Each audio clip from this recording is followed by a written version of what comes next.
planteatu ziren pelota jasotzeko sistema bat ditia, eta iraien hasi ginen ja diseinua diken, gero diseinua balio ziren, eta gero, hobetzen jugea da hilabete pasaria dinen, da azkenako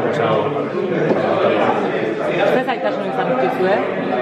Zaitasun handiak izan ditugu bukarako momentun alde batetik programatzeko, da beste alde baita pelota jasotzeko garaien frikzioekin baita arazoa ditugu, pelotak gomazko die, eta orduan gomazko izaten, azkenen paretak introkin frikzioa bastante handia izan, da orduan horrekin bastante problematik. Hasiera baten planteatu ziguen pelota batzuk, ez ziguen espezifika hau pelota moda izango ziren. Eta orduan hain behar izan genuen, hausnarketa bat, informazio bilaketa bat bezala, kirol desberdinetan ze sistema biltzen dien, azkenen guk genuen simulo barra, kopio barra, erabiltzen zen sistema bat. Eta gero bukerako pasantuken pagatuko pelotak izango dira. Eta gustora emaitzakin? Izan esperientzia politi izan da, lehenengo aldia da baita olako proiektua diken deuna alde batetik batzate diseinau, gero fabrika, kusi, realmente ez problema gertatzen dira olako proiektua den da, esan interesak izan da.